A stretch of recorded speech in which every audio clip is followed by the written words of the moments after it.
Obvio,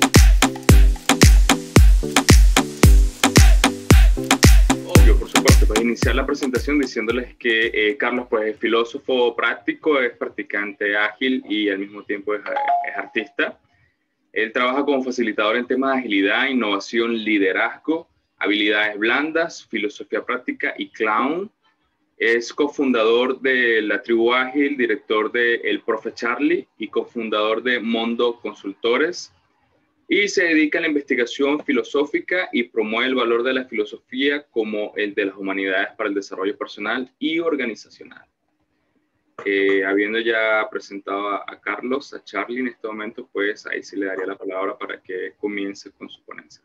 Adelante, Carlos. Sí, ok, bueno, en primer lugar estoy muy agradecido por estar en esta oportunidad. Un gusto tenerte aquí, Cristian, y un gusto tener acá un gran amigo, Gustavo, y igual a las otras personas que están en este lugar. Bueno, no me voy a tomar mucho tiempo en esto. En realidad hay mucho tema para poder realizar, tengo solamente una hora y voy a tratar, mi objetivo es persuadirles con respecto a que el pragmatismo es la filosofía que debe abrazar básicamente la agilidad, ¿no? Y que este es el problema, consideraría yo, detrás, ¿no? Les pido por favor que si tienen alguna participación, alguna opinión, lo puedan decir sin ningún problema, no hay roche, no me creo que sea digamos, el más intelectual de todos, sino que vengo a filosofar y eso es mi método que normalmente lo traigo. Bien, yo estoy empezando con dos preguntas. La primera pregunta es, ¿cuál es la esencia de la agilidad? En otras palabras, ¿qué es lo que le hace ser ágil a ágil? Esa es la primera pregunta que yo me propongo. Entonces, ¿ustedes qué creen? ¿Cuál es la esencia de la agilidad? Aristóteles habla de la esencia y dice que la esencia es aquello que hace que una cosa sea y no sea otra cosa. En otras palabras, ¿qué es lo que le hace ser ágil a la agilidad o ágil? ¿Alguno de ustedes ha preguntado?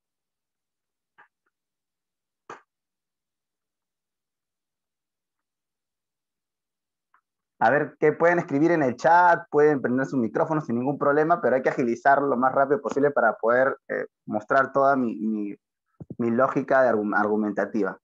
A ver, ¿qué dicen? ¿Cuál es Charlie, la esencia de la agilidad?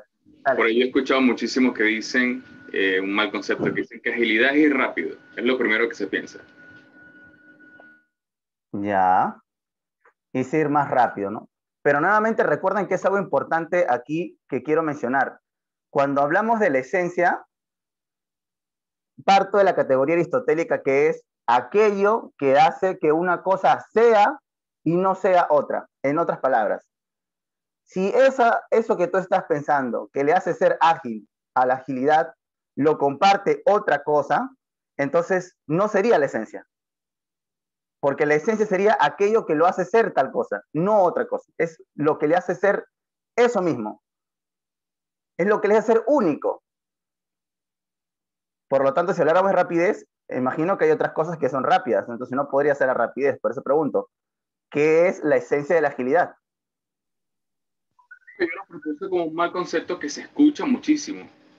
No, no es que la agilidad sea ir rápido, sino que es un concepto erróneo mucho en las organizaciones. Ok, voy a plantear otra pregunta, ¿ok? Dale. ¿Cuál es el criterio que soy ágil o poseer agilidad? ¿Cuál es el criterio que nosotros utilizamos o que una persona utiliza para reconocer que es ágil? Porque uno puede estar en su organización, ¿no? Y la organización puede decir yo soy ágil, pero ¿cuál es el criterio que tú utilizas para declararte que eres ágil? Entregar valor. Ya, ok, entregar valor, excelente. Nora ha puesto el poder de conseguir de otra manera los resultados. Nor, eso del poder conseguir de otra manera los resultados es con la primera pregunta o con la segunda. Con la segunda. Ah, ya, con la segunda. Ok, porque si fuera con la primera yo te diría, pero lo mismo lo puede hacer con design thinking, ¿no? Con pensamiento de diseño. Y por lo tanto no sería la esencia de la agilidad, ¿no? Ok, Norma dice flexible, entregar valor, mente abierta, ¿ya? Ok. ¿Por qué he hecho estas preguntas? Porque creo que es fundamental para plantear lo que quiero justamente mostrar en estos casos, ¿no? Y como ustedes pueden apreciar, yo no estoy haciendo una diferencia entre ágil y agilidad o agile y agility, que he visto que hay discusiones al respecto. Así que yo estoy dando por sentado que son dos cosas iguales, ¿no? Contrario a algunas perspectivas que tienen, pero para mí es simple. Uno es un adjetivo y otro es un sustantivo. Y si alguien presenta una diferencia entre agile y agility, va a tener un problema porque al final, cuando tú quieres denotar algo, no vas a poder decirlo. Si agilidad y ágil, como palabras o como conceptos, son dos cosas diferentes, ¿cómo tú denominarías a una empresa que es ágil? ¿Posee qué cosa? Ese es el problema que cae muchas veces al hacer falsas dicotomías o no buscamos por lo menos pensar un poquito más sobre los conceptos que usamos.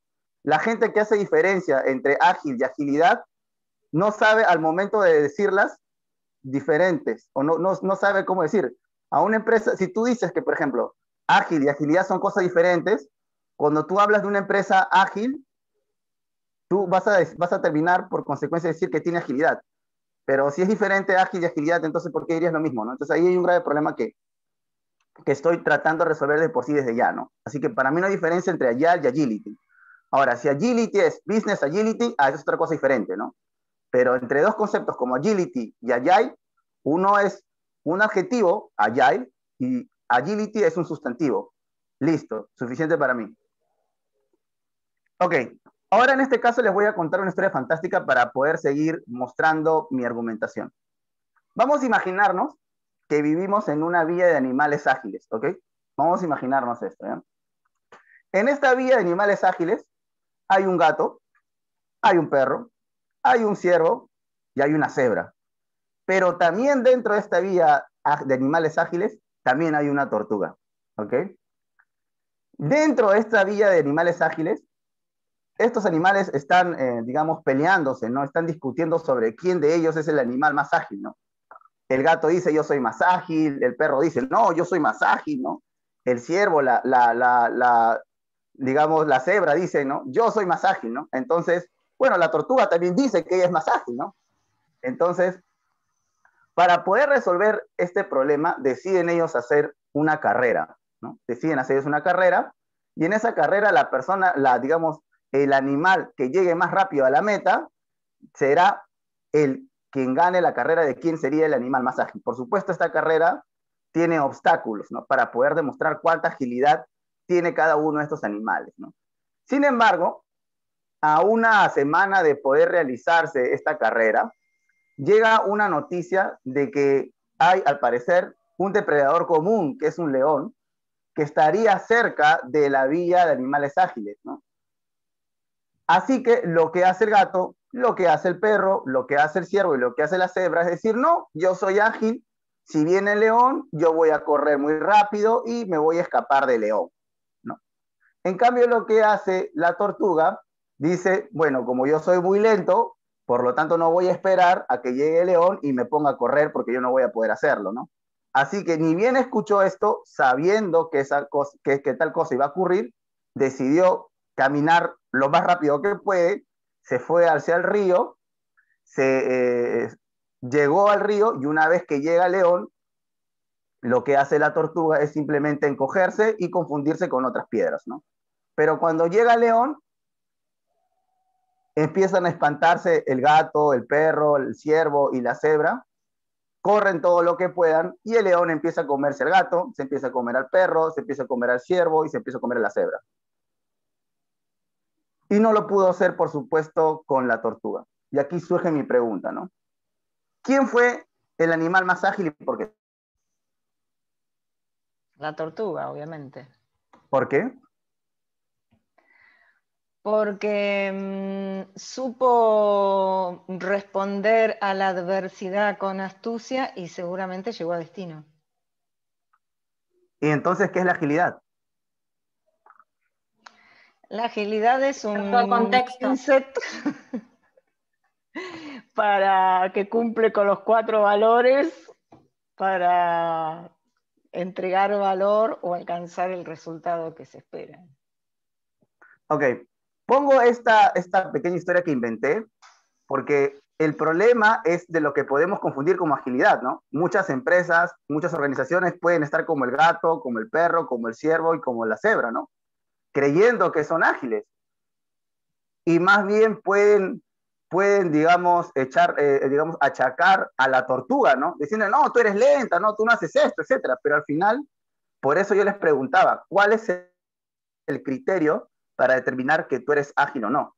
Porque claro, nosotros podríamos hablar sobre agilidad entendida en términos físicos. Y claro, si hablamos de agilidad en términos físicos, es ágil es quien es más rápido y quien, digamos, es más ligero. Pero hay otro tipo de agilidad y es la agilidad mental, que quiere decir con la capacidad de poder resolver problemas de forma rápidamente, de forma rápida. Así que cuando nuevamente yo pregunto qué es agilidad, cuál es el criterio para determinar la agilidad, habría que ver en qué términos nosotros planteamos la agilidad. Quizá la organización está pensando una agilidad como el perro, como el gato, una agilidad a nivel, digamos, física, pero ya te vas dando cuenta que en realidad la tortuga, a pesar de ser lenta, fue mucho más inteligente al saber moverse dentro de su contexto y tomar una solución rápida, a diferencia de ser más lentos, digamos, mentalmente los animales, ¿no? Entonces, por eso es que yo empiezo con esa pregunta, ¿no? Entonces, para mí es simple cuando yo quiero hablar sobre qué es la agilidad. Yo voy a citar a Yale Allianz y para mí creo que es una, digamos, concepción muy clara, ¿no? Ágil es la capacidad de crear y responder al cambio. Es una forma de lidiar y en última instancia, ¿qué dice? ¿Qué dice en última instancia que es? Es tener éxito en un entorno incierto y turbulento. Yo creo que ahí para mí está lo fundamental. Porque puede ocurrir que una organización pueda ser como el gato, como el perro, como el ciervo y como la cebra, creyendo que porque simplemente es ágil físicamente, realmente es ágil. Cuando al final te demostró que la tortuga fue más ágil porque sobrevivió. Y en cambio las otras fueron comidas, ¿por qué? Por un depredador común. Lo mismo que te puede ocurrir en una empresa y en una organización, que tu competencia te gana y te ganó el mercado. Pero tú creías y estabas convencido que eras muy ágil. Pero no fuiste muy ágil. No respondiste adecuadamente. La tortuga, que era más lenta, a pesar de eso, físicamente pudo responder al cambio y ser exitoso. Pero en cambio tú, por confiarte en tu habilidad física, te comió el león. O sea, no sobreviviste. Entonces, cuando yo quiero hablar de esto de la agilidad, es importante prestar atención a eso, que es cuál es el criterio. Y al final creo que muchos de ustedes se han dado cuenta, ¿no? El criterio es eso, tener éxito. Yo no me puedo declarar si soy ágil o no si no tengo éxito.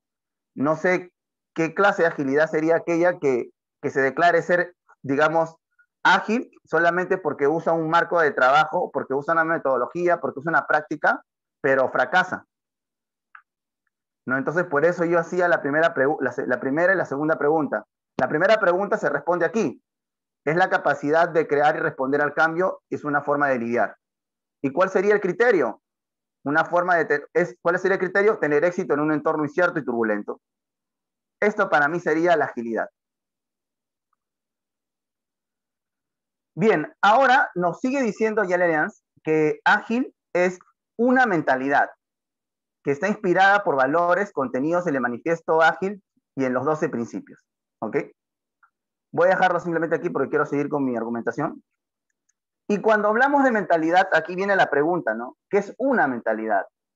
Bueno, una mentalidad es cómo tú piensas actuar o la forma de cómo tú tomas decisiones en una situación dada. Entonces, creo que nos podemos ir dando cuenta cuál era la mentalidad de los animales que murieron y la mentalidad del animal que terminó sobreviviendo. Y esa forma de pensar o de actuar es la que determina tu nivel de agilidad, más que los marcos de trabajo que tú utilices, que es lo que yo quiero presentar. Entonces, una mentalidad es cómo piensas actuar, como la forma que tú tomas decisiones en una situación dada, y es el pensamiento que impulsa tu comportamiento. Ahora, según Gil Brosa, una mentalidad tiene 3 elementos claros. Valores, lo que tú consideras más importante en una situación. creencias, lo que sostienes para ser verdad en este tipo de situación, y principios, qué estándares guían tus elecciones. Pero acá hay una cuestión importante, porque tenemos los valores y tenemos los principios con el manifiesto ágil. Y acá hay una pregunta, pero ¿y las creencias dónde están? ¿Cuáles son esas creencias del mindset? Eso no está en un documento o no está en ningún manifiesto. Están los valores, están los principios, pero ¿y las creencias? ¿Cuáles son las creencias que servirían para un mindset ágil? Eso no se nos ha dicho. Y voy a mostrar de qué modo es importante nuestras creencias. Por eso les invito a reflexionar en torno a nuestras creencias y presuposiciones. Por ejemplo, voy a poner esta forma de desarrollo, que es lo que conocemos como waterfall, ¿no? O cascada. Yo les pregunto a ustedes, ¿qué creencias o qué presuposiciones estamos asumiendo en esta forma de poder realizar un proyecto? Que puedo predecir. Correcto, que puedo predecir. ¿Qué más? Que todo va a pasar secuencialmente. Ya, que todo puede ser. Que puedo controlar los cambios. Correcto. ¿Qué más? Que hay un único camino. Ok, correcto. Me parece eso genial. Nor, creo que quería participar. Ajá, que si no, o sea, que una depende de la otra. Que si no hay entrada, proceso, salida, no puede seguir el siguiente. Excelente. Y ahora la pregunta es, ¿y aquí qué supongo en el siguiente, digamos, gráfico? ¿Qué estoy presuponiendo en el siguiente gráfico? Que hago, no lo reviso puedo, y sigo. Claro, que no puedo predecir. Ya. Ok. Eso que me tengo parece... que me adapto, que inspecciono y adapto. Correcto. Yo creo que esto es... Dale. Que es permanente, digamos, la revisión y el proceso continuo. Sí, que mejora continua, sí. Correcto. Sí, Ahora, ¿te imaginas tú querer hacer allá, querer ser, digamos, no sé, pues, ¿no? O sea, ¿te imaginas tú querer hacer Scrum por aquí con una creencia de la parte superior? No. Pero eso no es justamente... O no sé. No se escucha.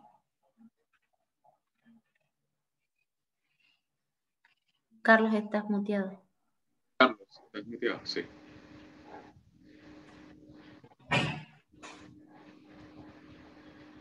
Ya, ahora sí, ahora sí. Ya, ¿ahora sí me escuchan? ¿Aló? Ahí se te escucha. Ya. Ok, entonces, lo que hemos hecho con este pequeño ejercicio es empezar a identificar cuáles son las creencias que hay detrás en estos dos tipos de desarrollo en el proyecto, ¿no? Pero justamente aquí creo que va el problema. ¿Qué pasa si es que tu organización va a querer, por ejemplo, digamos, usar Scrum o hacer Scrum con un tipo de creencias que se basan, por ejemplo, en la primera imagen?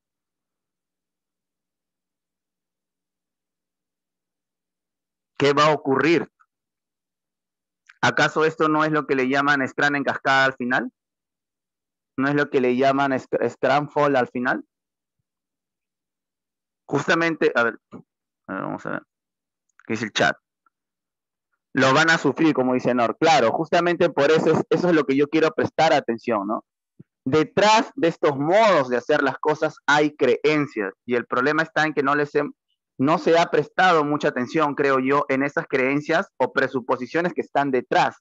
Y hay algo más que, por ejemplo, dentro de ustedes han dicho, que es la predictibilidad. Y acá hay un grave problema, porque en el fondo esa predictibilidad está asumiendo que la razón humana es capaz de conocer todas las variables que conforman la realidad. Es decir, estamos asumiendo que mi razón puede conocer básicamente toda la realidad. En el fondo estamos hablando de un racionalismo que está allí presente y que ese racionalismo no te va a ti permitir poder trabajar en el segundo modo. Porque en el segundo modo, ¿no? Vamos a ver. Porque en el segundo modo, tú no estás asumiendo eso, ¿no? Claro, como diría Nor, es un sesgo cognitivo, ¿no? Pero justamente ahí está la cuestión. También se fundamenta en una presuposición, se fundamenta en una creencia. Y si nos damos cuenta, una de nuestras creencias muy básicas es que somos muy racionalistas, demasiado racionalistas, ¿no? Tan racionalistas que sigamos, por ejemplo, a nivel político, seguir creyendo ciertas, digamos, soluciones que en primer lugar no han funcionado, ¿no? Entonces yo quiero que ustedes piensen a nivel no solamente de personas, sino a nivel también macro o a nivel país. Latinoamérica, por ejemplo, es muy racionalista.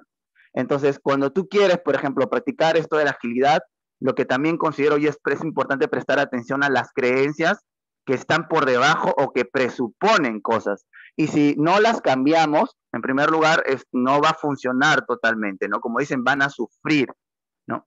¿Por qué? Porque van a querer hacer lo segundo, pero con unas creencias de lo primero, ¿no? Entonces, aquí justamente entraría lo que se conoce como lo que sería la epistemología organizacional, ¿no? Yo sé que esta palabra puede sonar nueva para algunos y hay otros, ¿no? A ver, ¿qué dice Cristian? ¿Debemos asumir entonces un sistema de creencias previo a ser ágiles? Sí, yo considero que sí. Voy a demostrar justamente cuál es ese sistema de creencias el cual yo voy a proponer, ¿no? Porque justamente ese va a ser el problema, ¿no? Si tú vas a querer trabajar con un modo del segundo, con un tipo de creencias como el primero, no vas a poder. Porque como ustedes se han dado cuenta, hay cosas que suponemos. En la primera, yo supongo que la realidad es predecible. En la segunda, yo no asumo eso. Yo asumo impredictibilidad. En la primera, yo asumo que puedo conocer toda la realidad. En la segunda, yo asumo que solamente puedo conocer una parte, ¿no? Por eso que ahí hay cuestiones de creencias muy diferentes, que hasta en economía, por ejemplo, se ven. Y en economía, por ejemplo, se habla de una crítica al homo economicus. ¿Qué es esto? Es una crítica respecto de esa visión del ser humano que para tomar decisiones económicas, como puede ser también hacer un proyecto, se presume que puede conocer todas las variables y por lo tanto puede tomar una mejor decisión basada en generar mayor ganancia y, digamos, haciendo el menor esfuerzo. Pero, digamos que la psicología cognitiva, la economía conductual y visiones, digamos, modernas, contemporáneas digamos, de la mente humana, nos dan a entender que más bien hoy en día se habla de una racionalidad limitada. ¿Qué quiere decir esto? Que el ser humano no puede conocer todas las variables, simplemente puede conocer algunas. Por lo tanto, sus decisiones económicas no pueden ser a gran espectro, ¿no? Sino que pueden ser a un nivel un poco más corto hasta donde puede conocer. Por eso es que hoy en día se habla del tema de pensamiento complejo, justamente por esa razón. Porque nuestra mente no puede conocer todo el número de relaciones que existen. Solamente puede conocer qué cosa, algunas. Pero conforme va avanzando, va conociendo, va a ir adaptándose. Por eso es que para ser ágil, difícilmente la vas a poder hacer con creencias que tienes en la primera, ¿no? Por eso es muy importante, a mi modo de ver, prestar atención a las creencias que están detrás, ¿no? Bien. Entonces, lo que yo estoy planteando aquí es que este tema va a ir dentro de lo que es la epistemología organizacional, ¿no? Como repito, esto puede ser una palabra un poco nueva para personas que no son de filosofía. Por ejemplo, hay algunos haters que pueden decir, no, que ya me estás poniendo esta palabra, pero bueno, eso puede quedar otra discusión, ¿no? Lo importante aquí es que cuando yo hablo de epistemología, estamos hablando de aquella disciplina filosófica que se va a preguntar sobre el conocimiento. La epistemología se pregunta sobre la validez del conocimiento, sobre cómo las personas conocen y qué es lo que hace que ese conocimiento realmente sea válido. En otras palabras, podríamos decir por qué ese conocimiento es verdadero, cuál es la justificación de dichos, digamos, de dichos conocimientos. Y si ustedes se van dando cuenta, al final, nosotros actuamos según lo que conocemos. Y cuando estamos hablando, con el ejemplo anterior, cuando nos referimos a creencias, al final sigue siendo un problema epistemológico. ¿Por qué? Porque vamos a plantear sobre la justificación de dichas ideas. ¿A qué es lo que voy con eso? ¿Acaso a alguno de ustedes no le ha pasado el caso de que no se sorprende por qué una persona sigue utilizando el mismo método a pesar de que le da resultados diferentes? ¿Por qué seguimos usando el mismo modo de hacer las cosas cuando nos demuestra que ese modo no funciona? ¿Por qué no cambiamos? ¿Por qué no hacemos las cosas de modo diferente, no? ¿Por qué seguimos esperando resultados diferentes utilizando el mismo método? Este es justamente el problema. Por eso que es un problema epistemológico, que tiene que ver sobre la justificación de dichas creencias. Ahora, cuando yo hablo de epistemología organizacional, es que se va a enfocar esto al tema del conocimiento que se da en la misma organización. En otras palabras, ¿cómo es que los sujetos y la organización conocen? Porque hoy en día hablamos de una economía del conocimiento, hoy en día hablamos de gestión del conocimiento, hoy en día hablamos que el capital más importante de una organización que es el conocimiento. Por lo tanto, la epistemología organizacional se va a preguntar sobre estos elementos que influyen, esta justificación que tienen las personas, los individuos dentro de una organización para, digamos, validar un conocimiento. En otras palabras, ¿por qué un conocimiento es verdadero y por qué otro conocimiento es falso? Esto va a plantear la epistemología organizacional. Y yo les invito, por ejemplo, a reflexionar en torno a lo siguiente. Por ejemplo, ¿por qué yo tengo que usar tribus en mi organización? ¿Esto es verdad? ¿Esto es falso? ¿Por qué tengo que usar Scrum? ¿Por qué tengo que utilizar, por ejemplo, historias de usuario siempre para Scrum? ¿Esto es verdadero? ¿Esto es falso? Usar, digamos, puntos de historia es el único modo de poder estimar. ¿Es verdadero o esto es falso? La epistemología organizacional, eso es justamente, claro, es que aquí justamente está el problema, como tú dices, Nor, te das cuenta, ¿no? La epistemología organizacional va a empezar a investigar esto, va a decir, ok, pero ¿por qué tú actúas de este modo? ¿Por qué tú crees que esto es verdadero? ¿En qué te fundamentas para decir que esto es verdadero? Y por lo tanto, tú actúas según esto. Y si te das cuenta, este es el problema fundamental que le pasa a las organizaciones, ¿no? Por eso que tienen este fake agile que va a mencionar ya Gustavo Vélez en su momento. Y es que al final no se han puesto a pensar sobre cuáles son las creencias o cuáles son los motivos que fundamentan sus propias creencias. No se han puesto a pensar cómo han llegado a esa conclusión y por lo tanto por qué actúan bajo esas premisas, ¿no? Por eso que la epistemología organizacional se va a preocupar por eso. Entonces, lo que nosotros vemos es que existen una gran cantidad de metodologías, prácticas, técnicas, framework, etcétera, ¿no? Y lo que yo me pregunto aquí es, entonces, ¿cuál es el criterio para determinar qué técnica, qué herramienta, práctica, etcétera, debemos usar si hay demasiadas? Entonces, ¿qué podemos hacer? Pero pensemos en la primera.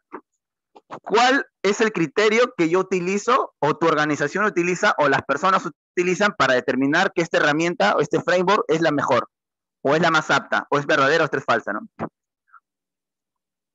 ¿No? Dice, Nor dice, la sabiduría del Scrum Master y sus horas de vuelo al era grupo. Ok. Esto es sumamente importante lo que comenta Nor, ¿no? Porque esta sabiduría, en otras palabras, es conocimiento que tiene el Scrum Master, ¿no? Y este conocimiento es justamente el asunto que estaría básicamente detrás, ¿no? Ya Aristóteles hablaba de la frónesis, que es justamente esta sabiduría práctica, que es esta disposición del alma para tomar buenos juicios o digamos, buenos juicios morales, ¿no? Para poder tomar buenas decisiones, ¿no? En otras palabras, nuevamente se basa en qué, como dice Norma, en sus saberes, en sus conocimientos y también en qué, en sus creencias. Al final, esta sabiduría es un conjunto de creencias que están allí presentes y en base a las cuales vas tú a poder tomar decisiones, ¿no? Pero, ¿qué pasaría si es que se tomaran decisiones, ¿no?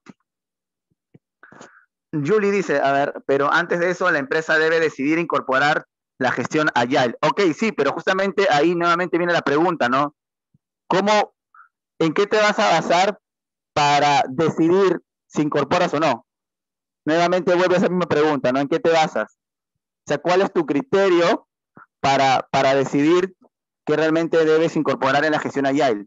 No sé, Gustavo, ¿tú tienes alguna idea cuáles son los criterios que normalmente las organizaciones utilizarían en este caso?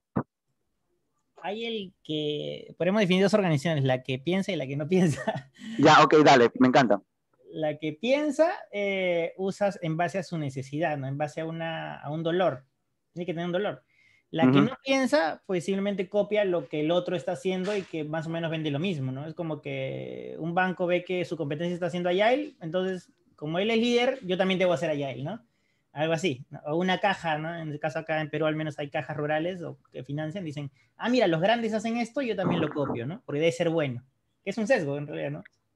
Correcto, ahí empieza el problema, y como también menciona justamente Nor, ¿no? O sea, está de moda, o sea, te van dando cuenta que los criterios que yo utilizo para decidir son diferentes. Yo puedo partir de un criterio de la necesidad, como también yo puedo partir de otro criterio que es está de moda. Ahí empiezan los problemas. ¿Cuál es la validez de ese criterio que tú tienes? O sea, ¿en qué te basas para tomar esa decisión? ¿No? Entonces, si la vas a tomar basadas en que está de moda, no lo sé, ¿no? Podría funcionar o no podría funcionar, eso yo no lo sé, ¿me entiendes?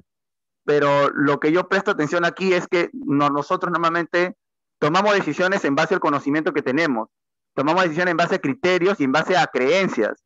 Entonces, si tu creencia es que como está de moda yo lo debo de hacer, bueno, lo vas a hacer, ¿no? Entonces, vean cómo estas creencias, digamos, son fundamentales al momento de decidir, ¿no? Bueno, Juli dice, no, leer el contexto, evolucionar en mejores prácticas, pero eso nuevamente, como repito, presupone ciertas creencias detrás. Y el problema está en que, ¿qué pasa si Juli, por ejemplo, la persona que va a decidir no tiene este tipo de creencias y tiene otras como podría ser, está de moda? Simplemente voy a hacer algo porque está de moda, ¿no? Y sin mayor criterio, ¿no? Entonces, nuevamente, prestar atención a las creencias. Y aquí me gustaría dar una pincelada muy interesante porque, por ejemplo, Charles Peirce, quien es un pragmatista, él plantea 4 modos, por ejemplo, de cómo las creencias, digamos, se van formando, ¿no? O cómo se van solidificando, ¿no? María dice, no, se terminan las creencias cuando se demuestra Roy. A ver, María Eugenia, ¿podríamos quizás darle un minutito a eso? ¿Tú, o sea, realmente tú crees que es cierto que las creencias se terminan cuando se demuestra el ROI? No, es una ironía, pero sí uno de los aspectos que hay que tener en cuenta es el retorno de la inversión. Si una empresa va a perder plata incorporando Agile, no lo va a hacer. Ahora, si una empresa va a generar valor, ya sea por generación de ingresos o por liderazgo en el mercado o por posicionamiento de marca, bueno, es altamente probable que lo incorpore. Claro, pero ahí justamente habría que ver cuál sería su estrategia, ¿no? Por ejemplo, si yo pensaría en una estrategia del tipo oriental, quizá japonés, estaría más pensando a largo plazo que a corto plazo, ¿no? Por lo tanto, no podría ser para mí un criterio el retorno de ROI, digamos, a corto plazo, ¿no? Sino que más bien lo que yo estoy buscando es posicionarme a lo largo del tiempo, ¿no? Pero nuevamente, como repito, es un tema de creencias, pero con lo que tú comentaste, María, me venía a digamos, una cuestión en la mente, ¿no? Porque o sea, quiero prestar atención a esto, ¿no? Y lo voy a decir de forma graciosa, siempre hago estas cosas, ¿no? Pero dice, se terminan, escucha, mira la proposición, se terminan las creencias cuando se demuestra el ROI. Yo lo paso a la vida diaria y yo digo, esta cosa no ocurre, porque en realidad la gente no se da cuenta que la otra persona no le ama a pesar de que le sean infiel. Y eso ocurre en la vida diaria y ocurre también lo mismo en las organizaciones. Por más que no tengas retorno de inversión, igual las personas pueden seguir creyendo que el modo que están haciendo las cosas funciona, a pesar de que los resultados sean contrarios a los esperados, ¿no? Si no fuera así, el Estado hace rato ya hubiera cambiado, ¿no? Si no fuera así, las empresas hace rato hubieran cambiado sus métodos, ¿no? Pero lo siguen haciendo. ¿Por qué? Porque el ROI no es un criterio para ellos. Hay algo más detrás que termina convirtiéndose en un sesgo, ¿no? Hay creencias que terminan haciendo que a pesar de que el resultado sea negativo, ellos sigan haciendo lo mismo. Y este es el problema. Por eso hablo de las creencias, de la mentalidad, ¿me entiendes? Porque hay personas que pueden querer decir, no, hay que ponerle más dinero al área de ventas, hay que invertir más en marketing. No, pero desde el inicio quizá ya habías hecho las cosas mal.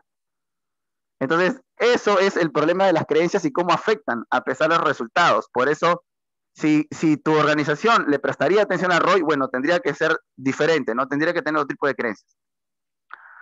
Ver el resultado de las empresas, lo que aplican, no debería ser una decisión sin analizar primero, eso dice Julie, y hay otros intereses a veces, eso es cierto. Ok, Charles Peirce va a plantear que hay 4 métodos o 4 formas de cómo las personas fijan sus creencias, ¿no? Uno de estos métodos es la primera, que es la tenacidad. ¿Qué quiere decir esto? Que las personas digamos, fortalecen sus creencias o se las fijan en base a que, digamos, tienen una opinión en apariencia, pero muchas veces están inseguras de esas creencias que tienen, pero cuando se encuentran con una idea diferente o que puede poner en tela de juicio su creencia, lo que ellos hacen es tomar una actitud del avestruz. Es decir, que ponen su cabeza debajo de la tierra para no poder escuchar otro tipo de creencias, ¿no? En otras palabras, ¿por qué una organización, digamos, no cambia sus métodos? Porque cae en este modo. No quiere escuchar otras opiniones que le hagan darse cuenta que la creencia que tienen es en realidad falsa. Es lo mismo que le ocurre a la persona que le están siendo infiel y no quiere escuchar, que, digamos, no quiere escuchar chismes o no quiere escuchar información que le esté diciendo, oye, tu pareja te es infiel. Y eso ocurre también en una organización. No quieres escuchar malas noticias, porque si escucharas malas noticias tendrías que aceptar que estás haciendo las cosas mal. Y esto es un grave problema. El otro método para fijar una creencia, según Charles Peirce, es la autoridad. ¿Qué quiere decir esto? Que básicamente que a través del terror y la inquisición, diría Peirce, se desea crear un acuerdo en todas las partes, ¿no? Entonces, en una organización también ocurre lo mismo, ¿no? En base a la posibilidad de que te despidan, lo que están haciendo es que tú, por ejemplo, no des una opinión diferente, o que tú no des malas noticias, sino que des al final, ¿qué cosa? Buenas noticias. ¿Para qué? Para que esa persona pueda firmar ese sesgo cognitivo de confirmación, para que cada vez pueda seguir confirmando esa creencia falsa que tiene, y por lo tanto hace creer a toda la organización de que están haciendo las cosas bien, cuando en realidad están haciendo las cosas mal.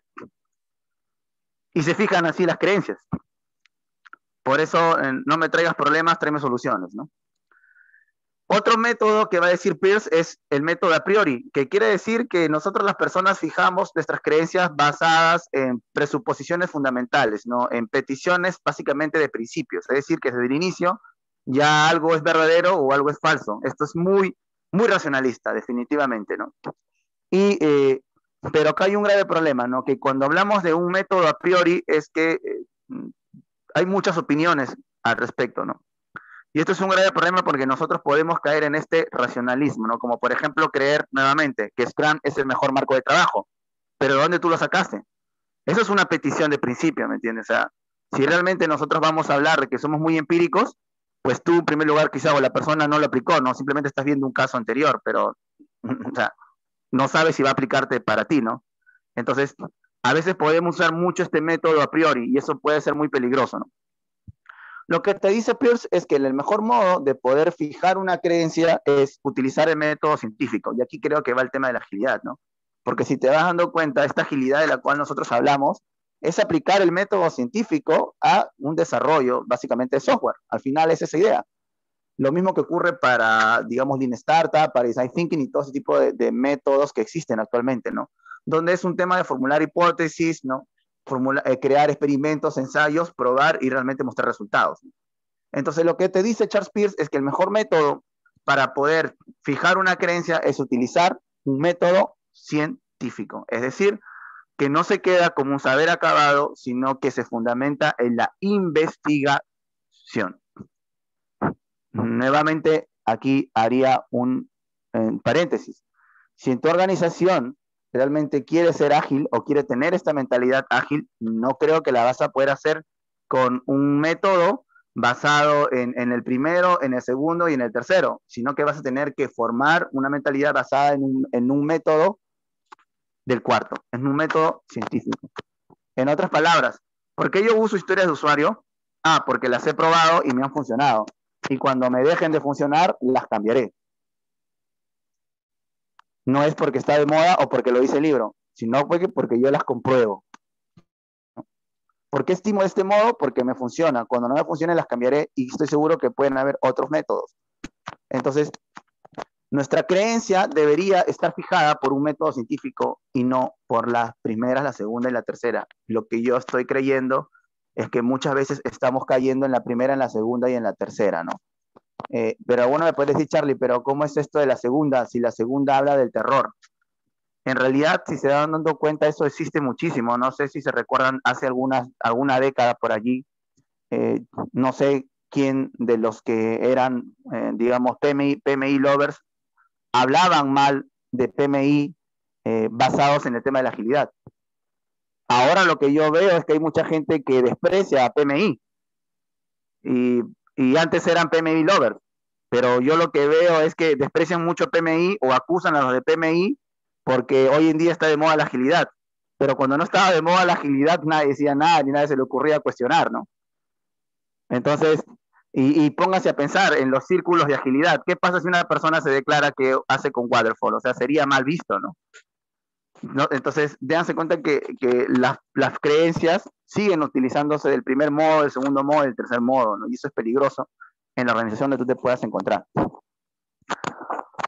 Bien, entonces, lo que quiero decir aquí es que esto del pragmatismo no es nada nuevo, ¿no? Por ejemplo, si ustedes revisan Discipline Agile, se van a dar cuenta que ellos proponen que uno de sus principios es el pragmatismo. ¿Qué tratan de decir? Que en realidad se van dando cuenta que se ha caído en una especie de fanatismo, ¿no? Y al final, ¿qué hay que hacer? Hay que ser lo más ágiles que podamos, al final, ¿no? También, por ejemplo, podrían ver un texto de David Thomas, quien se declara Pragmatic Dave, por ejemplo, no se declara un pragmático, ¿no? Y este libro también va a plantear la misma idea, ¿no? Que al final hay que ser pragmáticos, no hay que quedarse con una sola práctica, sino que hay que quedarse con las prácticas que nos funcionan, ¿no? Y bueno, aquí voy a ya llegar y aterrizar a qué es el pragmatismo. Pues en primer lugar, el pragmatismo es un movimiento filosófico, ¿no? ¿Por qué? Porque lo que estoy mostrando es que este sistema de creencias en las cuales son importantes para Ágil deben fundamentarse en este pragmatismo. Pragmatismo que ya otros abrazan en realidad, pero que no, digamos, se ha prestado mucha atención a poder, digamos, conocer realmente cuál es esa filosofía, ¿no? Porque es una filosofía. Entonces, es una filosofía que nace en Estados Unidos en el siglo XIX y se expande en el siglo XX, pero es una filosofía que representa a Estados Unidos, y no sería extraño que esto de la agilidad nazca allí, ¿no? Y que está orientada firmemente hacia el futuro. Esto es fundamental, ¿no? Entre sus expositores está Peirce, James, Dewey, que son los del pragmatismo clásico, que es en realidad a lo cual yo sigo.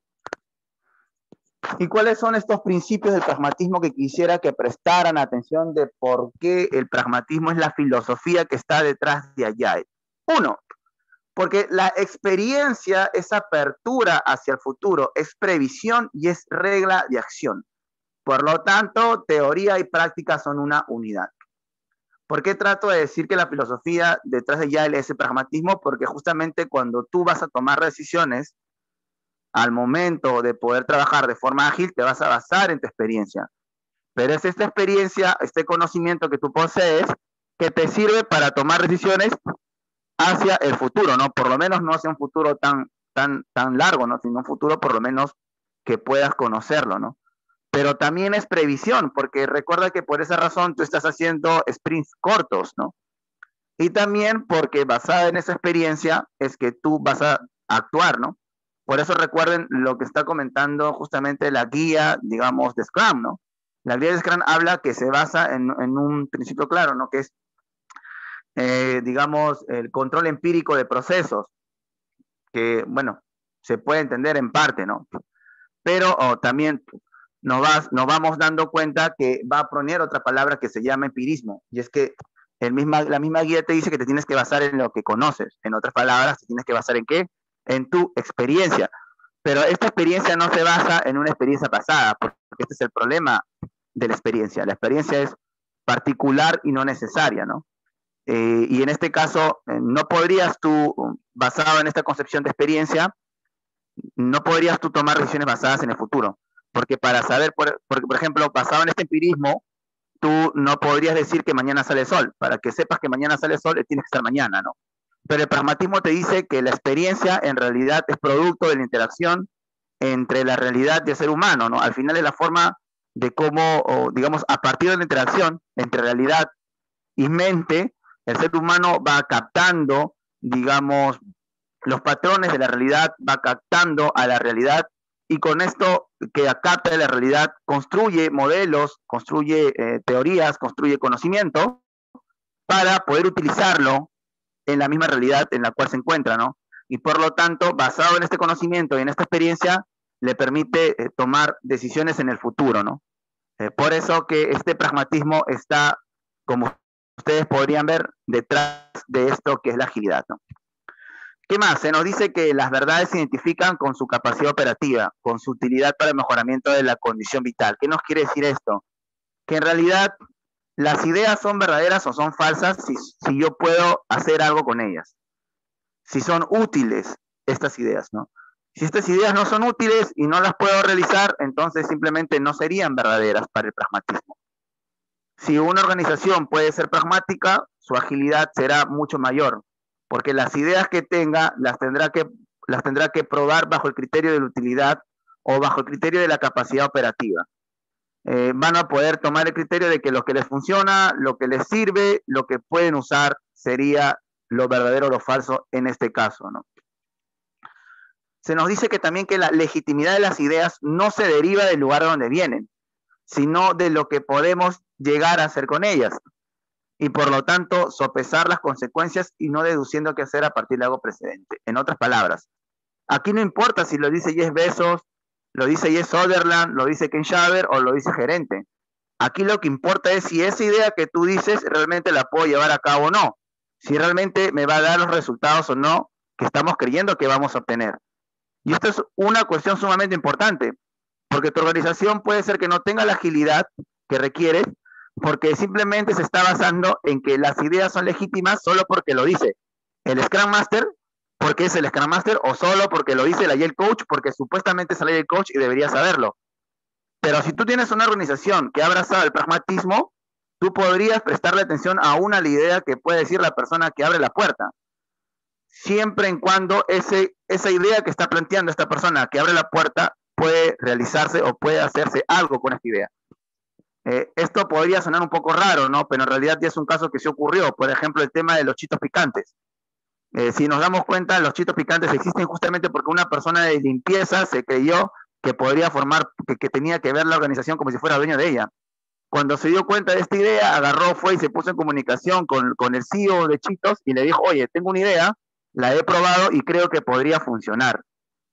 Porque en ese tiempo no habían chitos picantes, ¿no?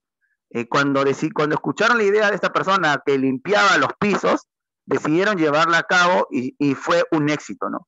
Entonces, ¿qué hubiera pasado en esa organización si no hubieran tenido este nivel de pragmatismo? ¿Qué hubiera pasado si es que la legitimidad de las ideas en esta organización solamente serían porque lo dice el CEO o porque lo dice el gerente? Tendrías un grave problema con las ideas, ¿no? Entonces, ojo allí con esta cuestión, ¿no? Porque también el Agile Coach, el gerente y el Scrum Master se puede equivocar, ¿no? ¿Cuál es el núcleo del pragmatismo?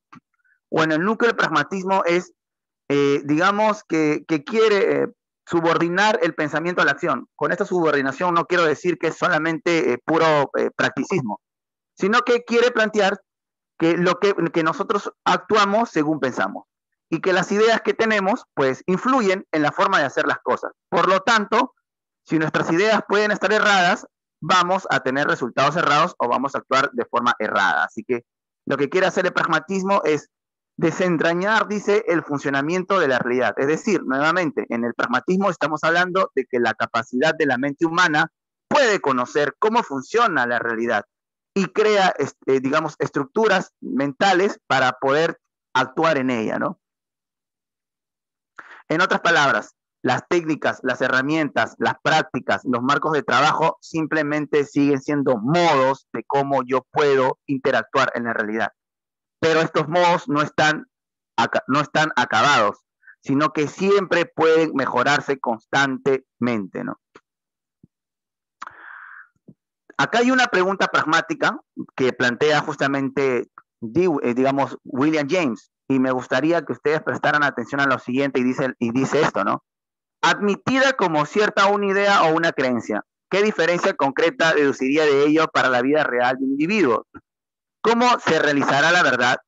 ¿qué experiencias serán diferentes de las que se obtendrán si estas creencias fueran falsas? En resumen, ¿cuál es, en términos de experiencia, el valor y efectivo de la verdad? Esta pregunta ustedes la podrían utilizar. Por ejemplo, admitida como cierto de que utilizar historias de usuario, digamos, puntos de historia, me permite, digamos, ¿cómo se podría llamar? Estimar cuáles serían las consecuencias.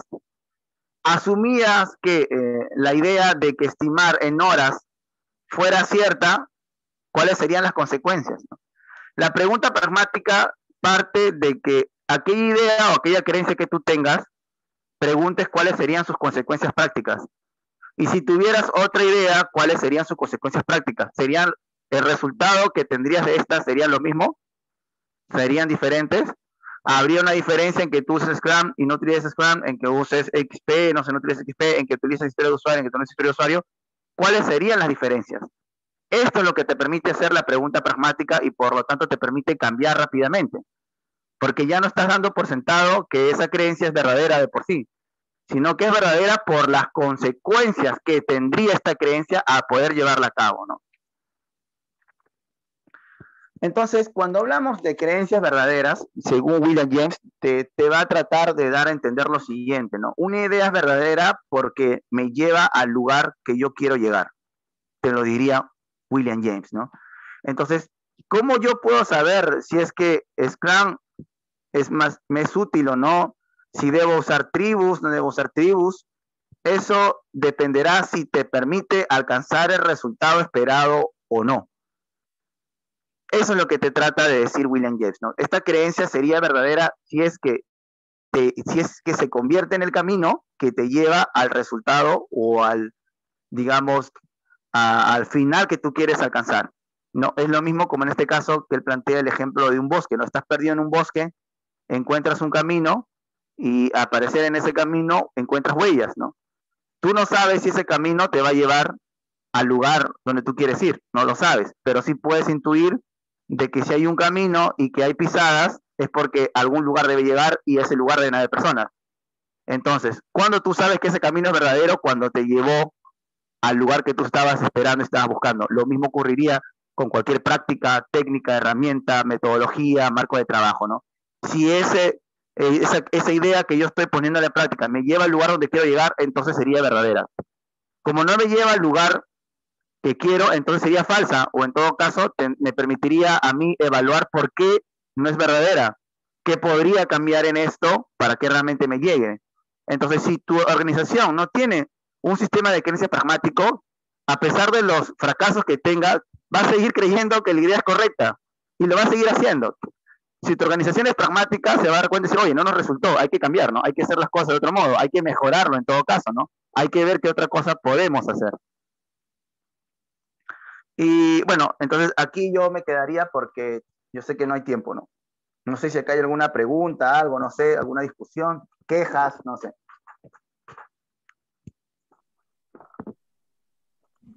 O sea, hay No, el comentario. Hay un tema ahí, no sé, bueno, ahí creo que Jenny, no sé. No, dale. No, yo solamente iba a intervenir que realmente es un tema como todo que hay que trabajarlo. Sin embargo, ahí tengo una pregunta y es que el control se pierde un poquito. El control se pierde un poquito. ¿En qué sentido se pierde un poquito el control? Cuando tú dices, a ver, la palabra puntual que utilizaste en esta última parte. No utilicé control. No. Tú no lo utilizaste, pero yo pensé. Ya, Se pero me vino a mí a la mente la palabra control porque no la vi. O sea, cómo lo controlo, cómo le hago un seguimiento, si hace parte del pensamiento, ¿sí? Si está bien, si está mal, si es útil, si no es útil. claro, nuevamente, nuevamente sería aplicar la misma regla pragmática, ¿no? Tendrías que basarte en la utilidad. Tendrías que basarte en la utilidad, ¿no? Eso es, si te funciona, o sea, la regla pragmática es la siguiente. Tú eliges un camino porque crees que ese camino te va a llevar a algún lugar, ¿cierto? Uh-huh. Ok, si te lleva a ese lugar, ese camino diríamos que es verdadero. Si ese Sí, camino que has elegido no te lleva a ese lugar que tú querías llegar, entonces diríamos que ese camino no era verdadero y en todo caso era falso. Ese sí, debería es ser el como, criterio, ok, bien.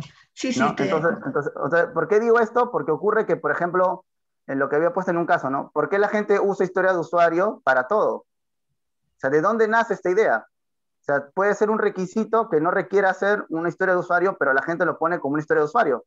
Puede ser una tarea que está allí, pero tú lo pones como una historia de usuario. La pregunta es, ¿por qué ponemos una tarea como forma de historia de usuario? ¿Por qué ponemos un requisito como forma de historia de usuario? O sea, ¿a qué se debe eso?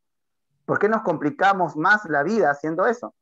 ujú, Entonces ahí empieza el problema. Entonces ahí es lo que yo voy y ahí es lo que yo cuestiono y muchas veces, ¿no? Lo que soy duro, ¿no?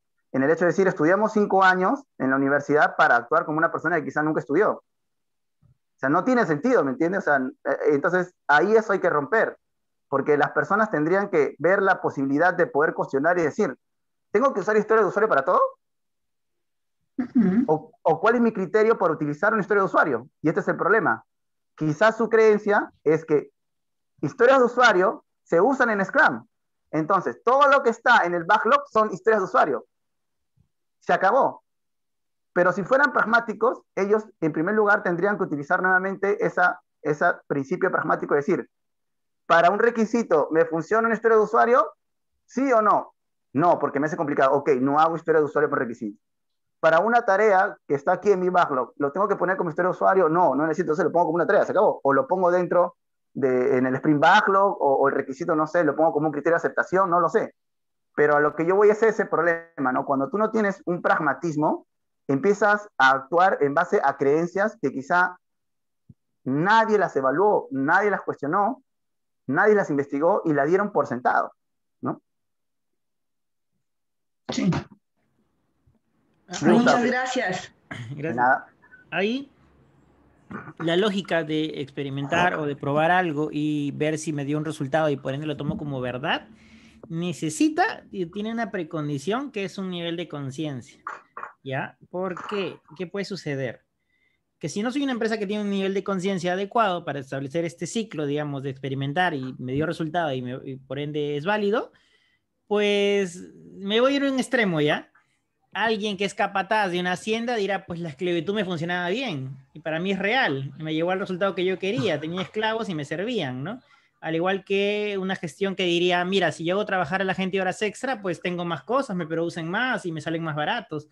Entonces, para tener ese ciclo necesitas un nivel de conciencia, o sea, no siempre el lugar que llegas, por más que es el que tú querías llegar, no siempre es el correcto y no siempre es el bueno o no siempre es el saludable, porque en base a esa lógica muchos han defendido ciertas aberraciones ágiles, ¿no? Y decían, por ejemplo, por alguien dijo, ¿no? Yo hice mi boda ágil, ¿no? Y, bueno, ¿en qué sentido? Tendrías que haber hecho varias bodas, le digo, ¿no? O una boda MVP, ¿no? Y le decía, no, mira, es que yo escuché la música y testeamos y probamos y por eso es ágil, ¿no? Entonces, para mí es una realidad, él, es su verdad, ¿no? Entonces, de ese sentido hay que tener cuidado con ese ciclo, que si bien es validero, necesitas cierto nivel de conciencia para poder usarlo. Correcto. Sí, lo que pasa es que el pragmatismo recuerda que solamente está a nivel práctico y a nivel ético no. O sea, a nivel ético yo no soy pragmático, porque si fuera pragmático a nivel ético, entonces estaría de acuerdo, por ejemplo, en el holocausto judío, ¿no? Y yo no soy pragmático a nivel ético, ¿no? A nivel ético soy más conservador, pero a nivel práctico soy pragmático, ¿no? Y lo que te dice pragmatismo nuevamente es que no es, o sea, esa creencia está junto con otras creencias. No es una creencia aparte, ¿no? Es una creencia que está junto con otras y por lo tanto tiene que ser evaluada con otras creencias más. No podría ser vista como una creencia aparte, ¿no? Entonces, si esta persona quisiera, digamos, fundamentar que le funciona la esclavitud, tendría que comprobar si sus otras creencias son coherentes con esa creencia. Como por ejemplo decirle, ok, tú dices que la esclavitud sería correcto porque te funciona, ok, ¿qué pasa si es que a tu hijo lo hacemos esclavo? ¿Te gusta? ¿Funcionaría para ti? Que es lo mismo como ocurre, que lo hago a modo de chiste, ¿no? Que en las organizaciones estúpidas dicen, ¿no? Tus problemas, déjalas, digamos, déjalas en tu casa o déjalas afuera en la puerta de tu trabajo, ¿no? A eso te dicen, ¿no? Ok, yo lo que hago en modo de broma es lo siguiente, ¿no? Yo digo lo siguiente, ok, ¿usted dice que eso es cierto? Sí, ok. ¿Sabe una cosa, jefe? Que su mujer es infiel conmigo. su mujer le saca la vuelta conmigo. Entonces imagino que siguiendo esa proposición que usted me dice, usted no tendría problema con que trabaje acá conmigo, ¿no? Porque usted sus problemas de infidelidad los deja en su casa y los deja fuera de la puerta, ¿no? O sea, me va a tratar igual. Ya, ahí empieza, entonces te das cuenta cómo utilicé mi filosofía, cómo utilicé mi método dialéctico ahora aquí, y ya le hice dar cuenta que su creencia que tiene no corresponde con otras creencias. Pero esos Entonces, raciocinios se basan en un nivel de conciencia. O sea, William James no era cualquiera para plantear esto que plantea. Él tuvo que tener un nivel de conocimiento superior para poder entender esto. Entonces, si tú llevas el mensaje, y lo mismo que pasa con la agilidad, si tú llevas el mensaje, solo el mensaje, sin el contexto de dónde nació, se desvirtúa. Es lo mismo que hablamos de agilidad, ¿no? Decía, ¿quiénes son los que creían en el manifiesto ágil? No eran cualquiera, era gente muy destacada en el desarrollo de software, ¿no? Entonces, no eran juniors. Entonces, si tú llevas la práctica a juniors, no te va a funcionar, o probablemente no te funcione. O sea, es el contexto, creo yo. ¿Quién es William James? ¿Por qué planteó esto? ¿No? Algo así. Correcto, ¿no? Pero tú sabes que no tengo tiempo, ¿no? Quizás estoy proponiendo hacer un periodo de lecturas de pragmatismo. Si a alguno le interesa, se puede comunicar conmigo, ¿no? Pero lo que voy es lo siguiente. Claro, William James, claro, o sea, claro, William James en primer lugar, digamos, eso fue lo que se confunde con William James, ¿no? Se confundió en que era un utilitarista, es decir, cortoplacista, pero no, el pragmatismo está pensando en corto, mediano, largo plazo, está pensando cuáles son las consecuencias de mis actos, cómo estas consecuencias me van a afectar mañana a mí más tarde, ¿no? Entonces, si una organización es pragmática, aún la decisión que va a tomar tendría que decir, oye, si tomo esta decisión, mañana más tarde me va a impactar o no me va a impactar. ¿Qué tal si esta decisión que yo tomo va a ser en realidad peligrosa? Entonces, es un modo de pensar, y es un modo de pensar que siempre ha existido, que es en realidad lo que hemos perdido, ¿no? Eso es lo que quiero decir. Sí, Norma, creo que quería preguntar.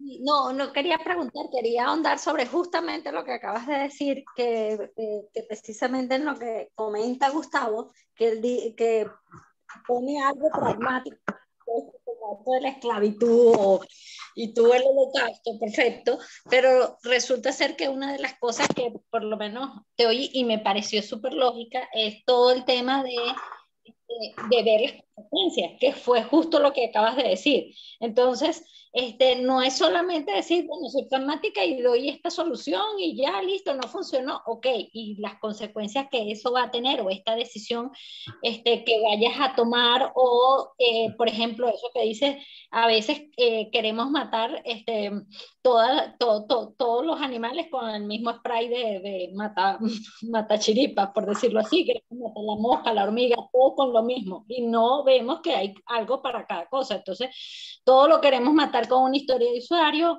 todo lo queremos decir, esto no funciona porque es el script, y te sacan el libro de Jeff, y bueno, por supuesto, cuando te ves en ese, o sea, te lo ponen cerrado en ese contexto, por supuesto no te queda nada por fuera, pero también está ese, y si pasa esto otro, cuestionarse creo que es importante, y este tema para mí apunta muchísimo al desaprender, o sea, al ver o sea, hacer como este pragmatismo, ver solamente el problema o la solución y tratar de desaprender y buscar nuevas soluciones para ello. Sí, correcto. Justamente una digamos, de los fundamentos del pragmatismo es que se fundamenta en una visión darwinista del conocimiento. ¿Qué quiere decir esto? Que el conocimiento se va adaptando, que el conocimiento va evolucionando. Y el problema está en que justamente cuando una organización no tiene un pragmatismo, entonces no tiene una visión darwinista, ¿no? O sea, va a caer en ese problema, ¿no? En quedarse con una herramienta porque cree que eso sirve para todo, ¿no? En cambio, cuando vas a hacer pragmatismo te vas dando cuenta que no, ya das por sentado que te vas a tener que adaptar con la herramienta que tengas dependiendo de las circunstancias, de las situaciones, etc. Bien, para terminar, Nor, por ejemplo, dice que el asunto aquí es que la experimentación cuesta, ¿no? ¿Cómo decides implementar o no cuando tienes que asignar el presupuesto? Bueno, aquí la pregunta, en primer lugar, Nor, yo no te la podría responder porque no sería muy pragmático. Lo pragmático que te podría decir es lo siguiente, y es lo que hice mención hace poco tiempo. ¿Para qué estudiamos 5 años una profesión si no vamos a usar nuestra inteligencia? La respuesta es simple, eso lo debe determinar las personas, porque las personas son inteligentes y las personas tienen conocimiento. Basado en ese conocimiento y basada en esa experiencia, basado en lo que es la inteligencia colectiva, deberían tomarse esas decisiones. porque basada en la inteligencia colectiva vas a poder tomar mejores decisiones que basadas en una inteligencia individual, ¿no? Al menos que tú creas que una persona puede saberlo todo, y ese es el problema.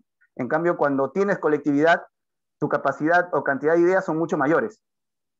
La ética y el pragmatismo pueden convivir, sí pueden convivir, porque el pragmatismo es un realismo también, pero también es un humanismo, ¿no? Como repito, yo normalmente tiendo a ser muy conservador a nivel ético, pero a nivel práctico soy pragmático, como pueden ustedes darse cuenta, ¿no? A ver, ¿puede ayudar un Opportunity Assessment? Sí, imagino que sí. Ya, listo. Ya, ok. Entonces ya para dar por finalizada la charla, primero darte las gracias por participar dentro de la comunidad, por tomarte el tiempo y mostrarnos un poco de tus conceptos, de tu conocimiento. Gracias a todos también por participar, por estar aquí, ser activos, generar preguntas, comentarios, buenísimo eso por ese lado, pero ya debemos ir cerrando, chicos. Así que